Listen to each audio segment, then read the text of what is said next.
Snow falls heavily across the Ardennes forest. American commanders believe the war is nearly over. Germany is exhausted. Intelligence summaries say the enemy is incapable of a major offensive. Generals relax. Units rotate. Supply lines thin. But in a quiet office, far from the front, one man is not convinced.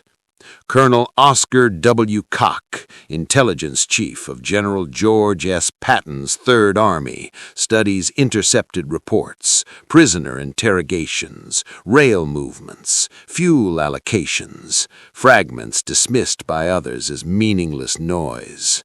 To Koch, they form a pattern, and the pattern is terrifying.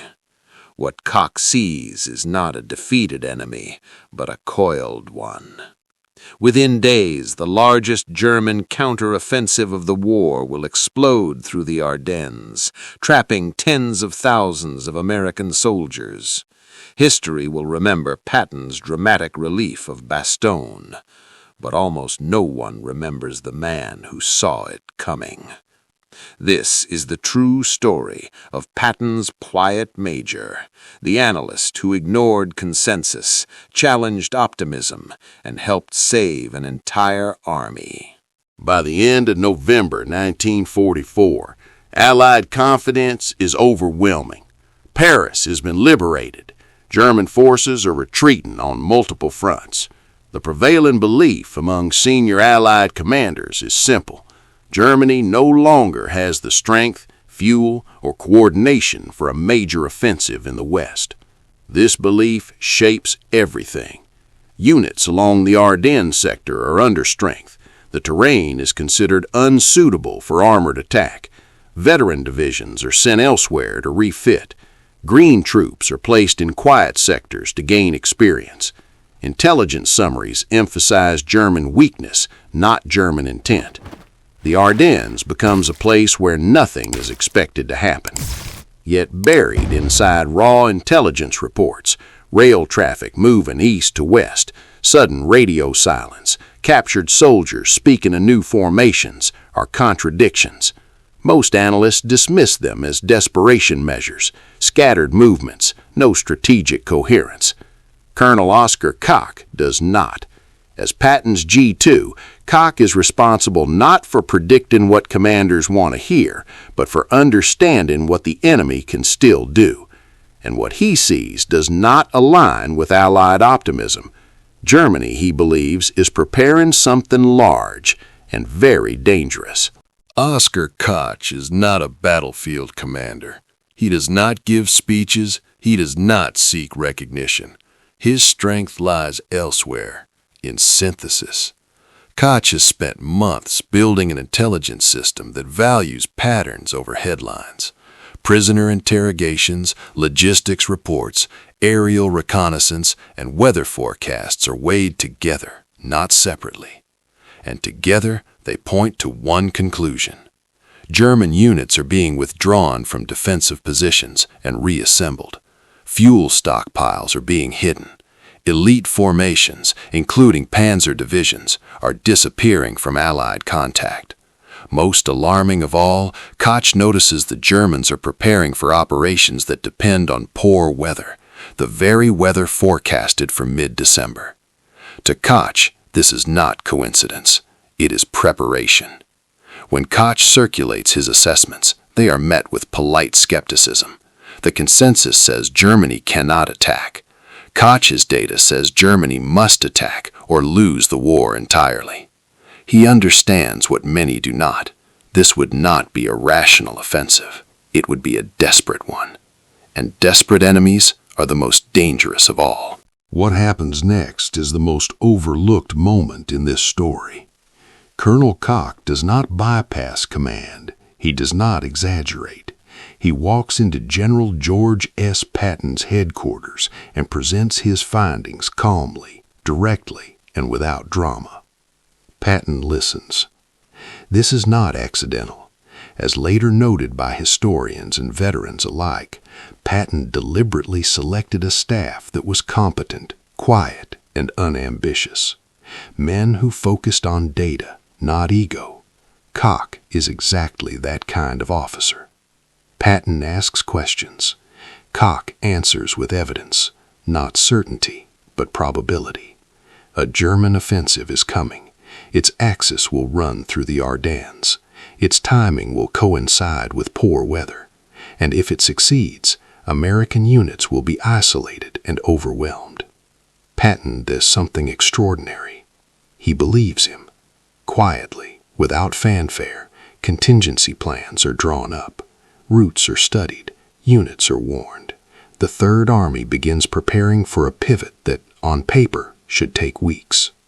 Within days, the storm Koch predicted will break, and the fate of thousands will hinge on whether those preparations were enough. At dawn on December 16, the Ardennes explodes. More than 200,000 German troops, supported by nearly 1,000 tanks and assault guns, smash into thin American lines under cover of darkness, fog, and snow. Artillery barrages tear through positions once labeled quiet sectors. Communications collapse.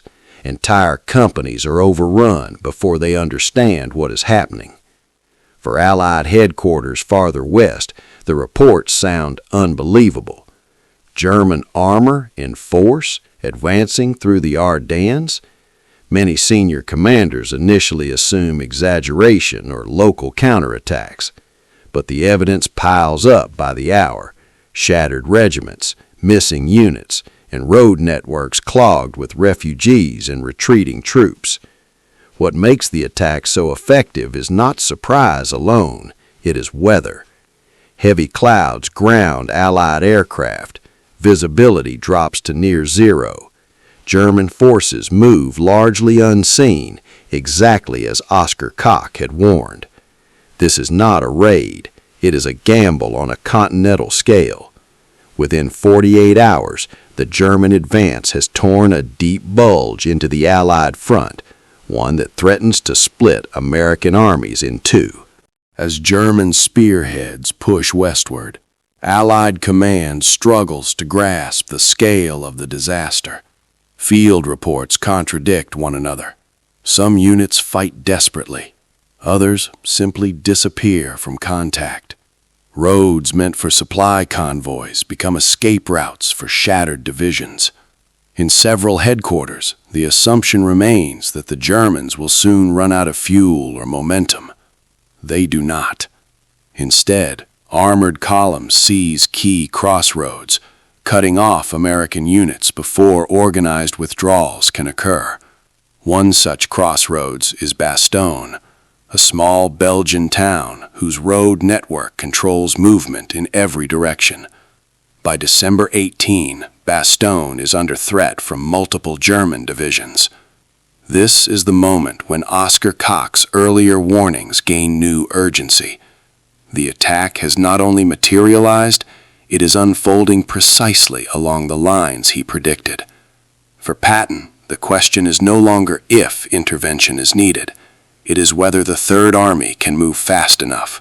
By December 19, the situation at Bastogne is critical. Elements of the 101st Airborne Division, along with armor and artillery units, are rushed into the town. They arrive exhausted, undersupplied, and with little time to prepare defenses. German forces move quickly to surround the position, cutting all major roads. Bastogne is now encircled. Temperatures plunge well below freezing. Ammunition and medical supplies run dangerously low. Wounded soldiers are treated in unheated buildings. German commanders issue surrender demands, famously rejected. For Allied leadership, Bastogne becomes both a tactical problem and a symbolic one. If it falls, German forces gain operational freedom. If it holds, the German timetable collapses. Patton understands this immediately. But relief will require something no American army has ever attempted before, a massive winter redeployment under combat conditions. And the groundwork for that maneuver was laid before the first German shell landed. As Bastogne is sealed off, General Patton gives the order that will define the campaign. The Third Army will pivot 90 degrees north, in winter, under fire, across damaged roads, to relieve the surrounded troops. Military doctrine suggests such a maneuver should take weeks. Patton intends to do it in days. This is where Oscar Koch's influence becomes fully visible, though still largely unseen. Because Koch had warned of a German offensive weeks earlier, Patton's staff had already examined routes, fuel requirements, and unit positions. The data exists. The maps are ready. Patton's confidence is not bravado. It is preparation. As columns of armor and infantry begin moving through snow and ice, the Third Army transforms into exactly what Patton had designed it to be, a force capable of rapid, decisive action. The race to Bastogne has begun, and now history waits to see whether foresight can outrun catastrophe. The Third Army's movement north begins under conditions that seem designed to stop it. Snow blankets roads already damaged by retreating units and refugee traffic. Vehicles slide into ditches. Bridges strain under the weight of armor. Drivers navigate by blackout lights and memory, often moving at walking speed. There is no air cover. German patrols probe constantly. Yet, the columns keep moving. What makes the maneuver possible is not speed alone, but coordination. Units shift sectors with minimal confusion. Fuel and ammunition appear where needed. Traffic control points prevent total gridlock. None of this is accidental. Patton's staff had prepared for multiple contingencies, not because they expected victory celebrations to end abruptly, but because Koch's intelligence made them assume the worst case was still ahead. By December 22, lead elements of the Third Army are already engaging German units south of Bastogne. The impossible turn is no longer theoretical. It is happening. On December 23rd, the sky over the Ardennes finally clears. For the first time since the German offensive began, Allied aircraft can fly. Transport planes drop desperately needed supplies into Bastogne. Fighters and bombers strike German positions and supply lines, exposed by clear weather. This, too, had been part of Koch's analysis. The Germans had planned their offensive around poor weather to neutralize Allied air power. Koch had warned that once conditions improved, the balance would shift rapidly. That moment has arrived. German units around Bastogne begin to feel the strain. Fuel shortages worsen. Attacks lose coordination. Casualties mount. The defenders inside Bastogne hold, not because they are comfortable, but because relief is now within reach. Patton's spearheads press harder. Time, which once favored the attackers, is running out. By Christmas Eve, Third Army units fight through entrenched German resistance just miles from Bastogne. Progress is measured in yards. Snow turns to mud under artillery fire. Infantry advances alongside tanks, clearing roadblocks and ambush points one by one. On December 26, lead elements of the 4th Armored Division reach the outskirts of Bastogne. The siege is broken. The relief is not total. Fighting continues for weeks. But the strategic moment has passed. German hopes of seizing Bastogne, splitting Allied forces, and dictating the tempo of the war are gone. The turnaround is swift enough to shock even experienced commanders. And beneath the headlines celebrating Patton's daring, the earlier intelligence work that made the maneuver possible fades quietly into the background, as it always had. With hindsight, the Battle of the Bulge often appears inevitable, a dramatic clash that the Allies were always destined to win. But that interpretation overlooks how narrow the margin truly was. Had the German offensive achieved deeper penetration? Had Bastogne fallen? Had Patton been forced to plan after the crisis instead of before it?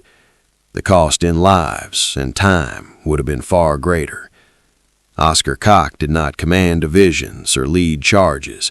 He did something far rarer in war. He told an uncomfortable truth, early enough for it to matter.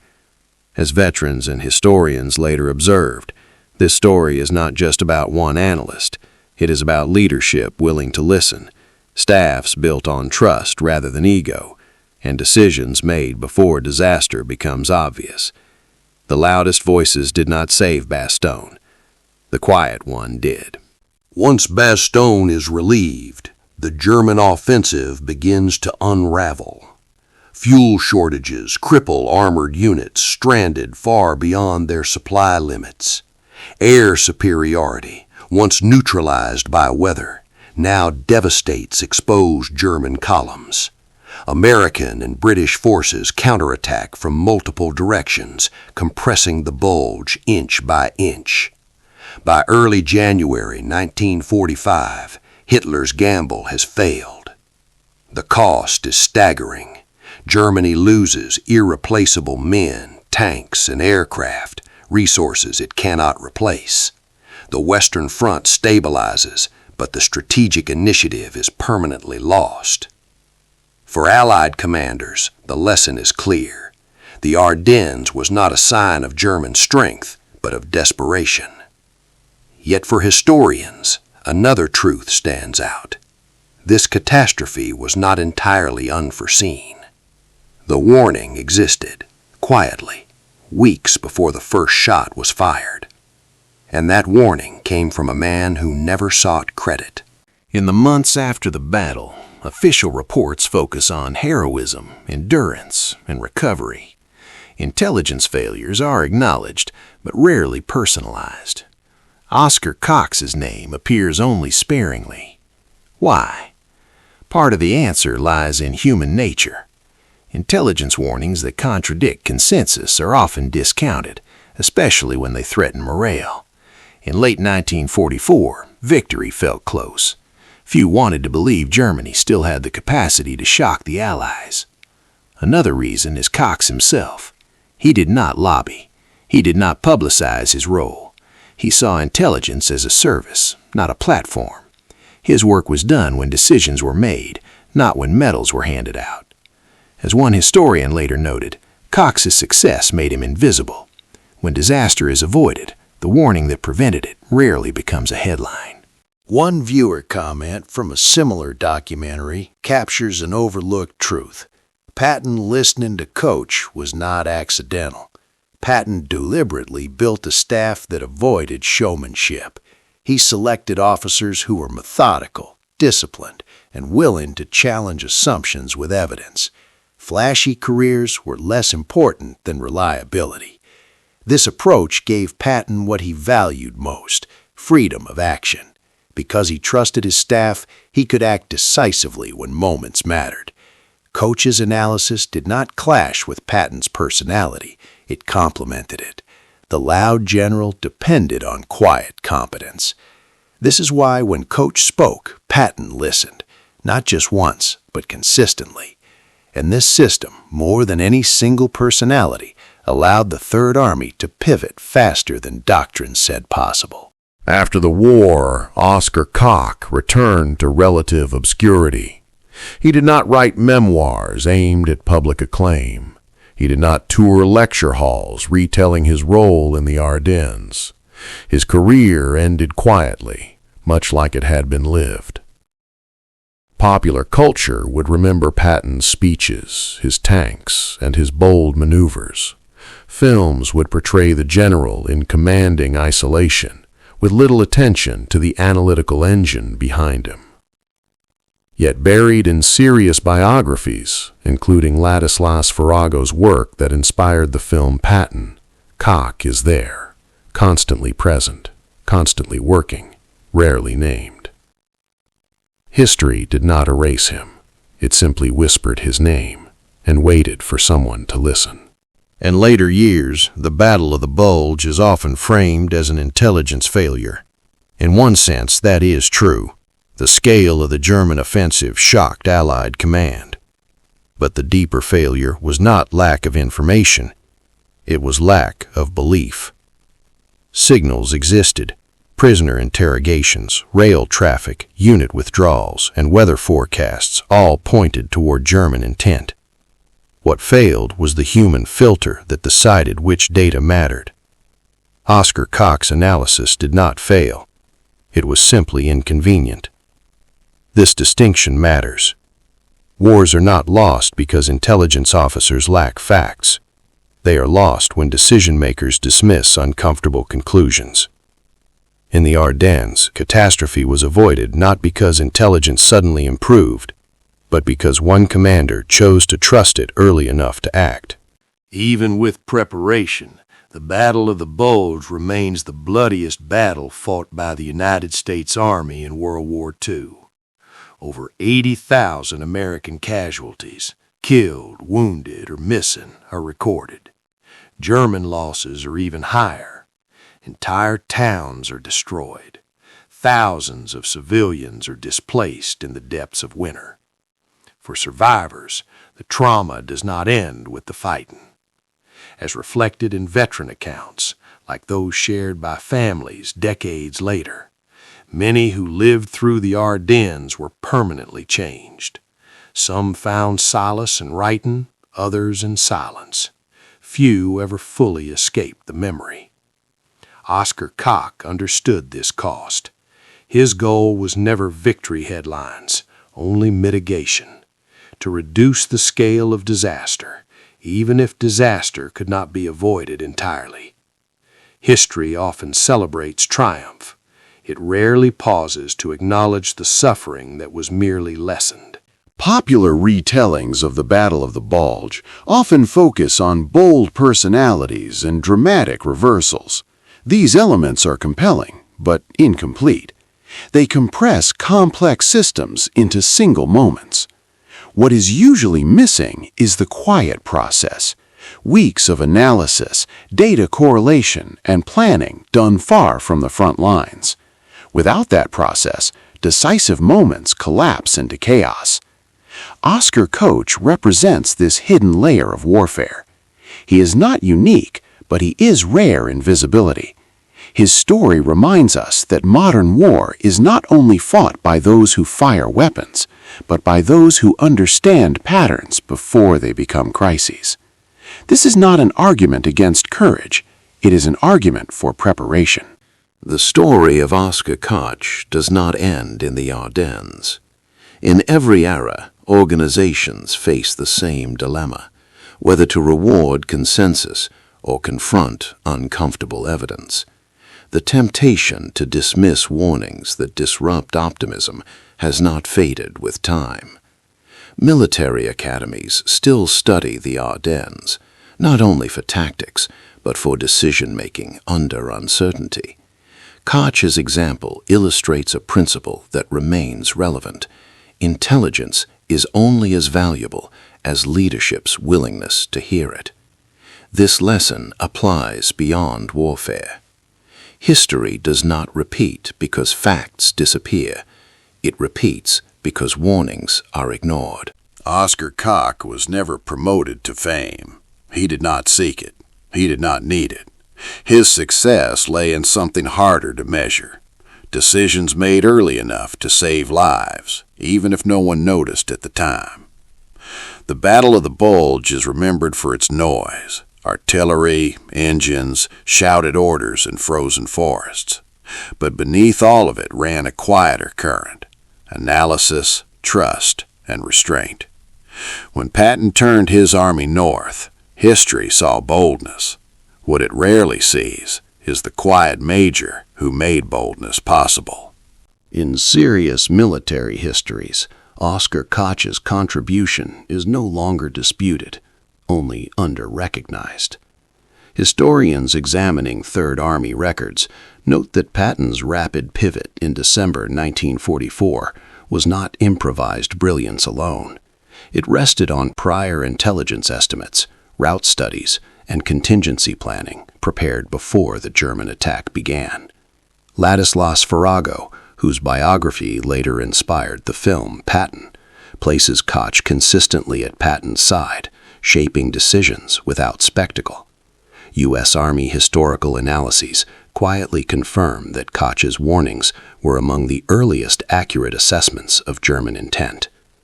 There is no dramatic quote attributed to Koch, no famous declaration, just correct analysis, delivered early and trusted when it mattered. For historians, that is often the highest standard. History remembers Patton standing at a map, ordering his army north. What it does not remember is the earlier moment, quieter, less cinematic, when an intelligence officer laid out an uncomfortable assessment and waited to see if it would be believed. That moment had no witnesses, no cameras, no applause, but without it, the later moment would never have existed.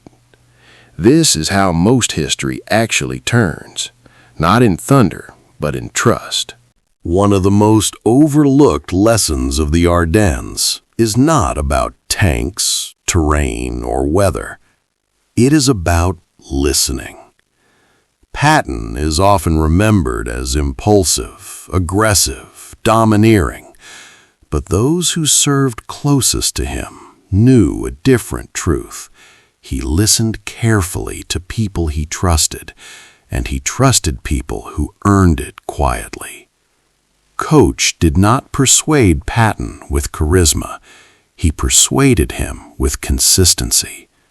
Leadership, in this case, was not about commanding louder than others, but about hearing what others refused to say. For the soldiers who survived the Ardennes, including those encircled at Bastogne, the difference between preparation and surprise was the difference between life and death. Some returned home and never spoke of it again. Some carried the memories into poetry, writing, or silence. Some did not return at all. Oscar Koch never met most of the men his work helped save. That is often how intelligence succeeds. Lives preserved without acknowledgement. Tragedy reduced, not erased. In December 1944, the loudest sounds in Europe were guns, engines, and explosions echoing through frozen forests. But beneath all of it, one of the most important voices was barely heard at all. Oscar Koch did not win the Battle of the Bulge. He did something rarer. He helped prevent it from becoming a catastrophe beyond recovery. History often celebrates the men who charge forward, but sometimes the ones who save the most lives are the ones who speak softly and are finally listened to. If you made it this far, thank you. Documentaries like this take weeks of digging through archives, cross-checking records, and separating myth from fact. They only exist because viewers like you care about real history, not shortcuts. If you believe these forgotten stories deserve to be told, please subscribe. Your subscription directly supports the research, the time, and the effort it takes to bring these stories to life. It truly makes a difference.